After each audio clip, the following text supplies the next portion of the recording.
Welcome back, trainers. So this is a new lucky Eevee here for me.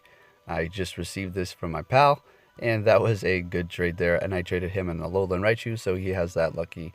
We're going to be discussing a little bit more about the Eevee Community Day and what we can expect from Last Resort. And then I actually have the new update as well. And I have some really good news, trainers. I'm telling you, some real good. Look at that. I would go in and show you everything about them, the two lucky Gengars there, but I don't want to have you see it because then you'll know the IVs.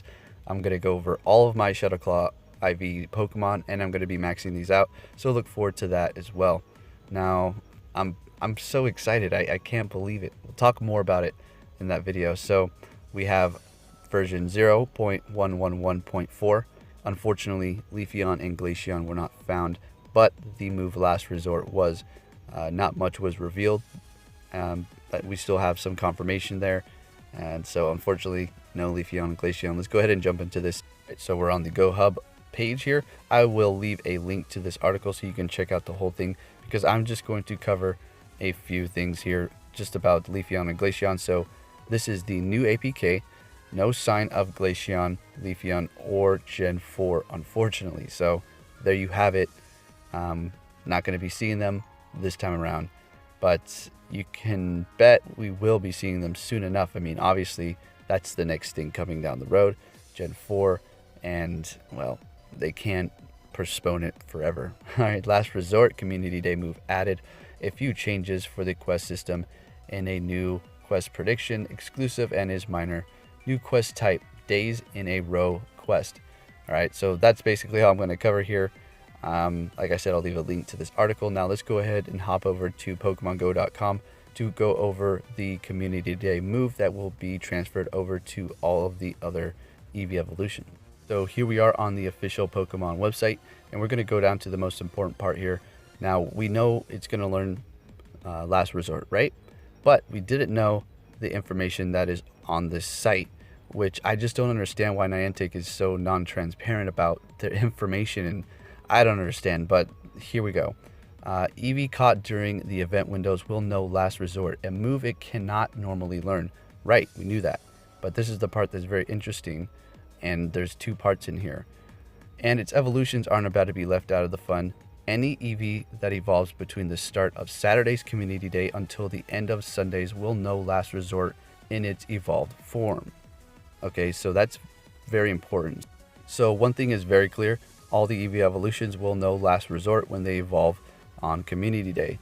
We're going to have 2 days, right? And as they stated, Eevees that evolve between the start of Saturday's Community Day until the end of Sunday's will know Last Resort in its evolved form. Now, what do they mean between Saturday's Community Day until the end of Sunday?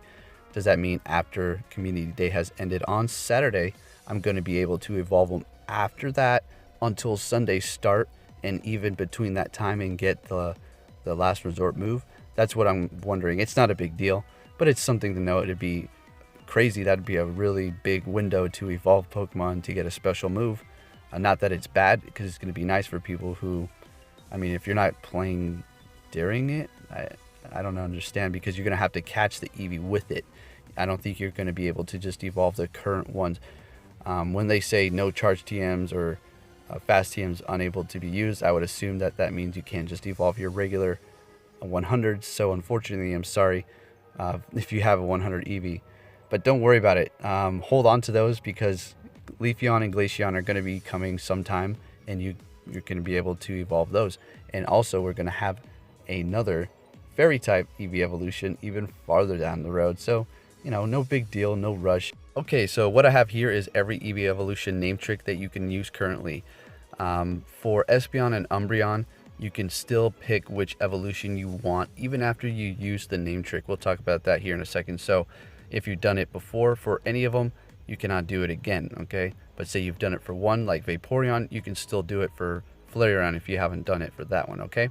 So for Vaporeon, it's going to be Rainer. For Jolteon, Sparky. For Flareon, Pyro. For Espeon, Sakura. And for Umbreon, Tomeo. So there you have it. And to get the Espeon and Umbreon after you've done the name trick, if you're not aware yet, you're going to actually walk an Eevee as your buddy for 10 kilometers. And then after that, you're going to pick if you want Espeon Umbreon between evolving it in the daytime or the nighttime. And if you want Espeon, you're going to evolve it during the daytime. And if you want Umbreon, you're going to evolve it during the nighttime. I highly recommend you restart your app. Say you're in the game and you finally reach 10 kilometers, restart your app and then try it again. Do not take it off as your buddy. Leave it on until you've evolved it, right? So there you have it for the name tricks. And like I said, other than that, it's just going to be a random luck unless Niantic announces something like 2 days or a day before the event saying, hey trainers, the name trick is going to work again, so good luck. You can do it twice for each Pokemon or once for each one. In that case, then, you know, very nice Niantic. I think that's something you should really consider doing. But who am I? Hope that helped you out, trainers, and gave you a little bit more insight onto Community Day and how to prepare. And now let's go ahead and take a look at this Alolan Raichu using just Gengars. Now I'm using these Shadow Claw ones at the end that actually turned out to be bad IVs because they still perform pretty good. This was before I received the 2 lucky Gengars, so I don't have them yet. Otherwise they would be on the team. And I'm going to be maxing them out very soon. So the next video, look forward to that. And that will make a team of 6 Gengars with Shadow Claw and Shadow Ball. I'm going to be going over all of their IVs too, so make sure you don't miss that one because it's actually going to be pretty awesome. And then I hopefully will go out and see if I can try to find an Alolan Raichu right away after that and just set it all up in one video so I can use them all against it and see how well they can perform. I'm really looking forward to see what a full maxed out Gengar Shadow Claw team can do against this Alolan Raichu. Now, if you're wondering by the time I finish this, wow, the time wasn't that great. Well, if I didn't have to dodge so much and I was kind of like messing around, and there was even a point where I was thinking to myself, should I back out? And I didn't really try as hard as I should have, but I just kept going through because I'm low on revives and I can't really be doing that. Oh, I think I'm going to back out now after half my team is fainted deal anymore. So I just kept pushing on. Anyways, trainers, thank you for watching, and I will be catching you on my next video. Take care.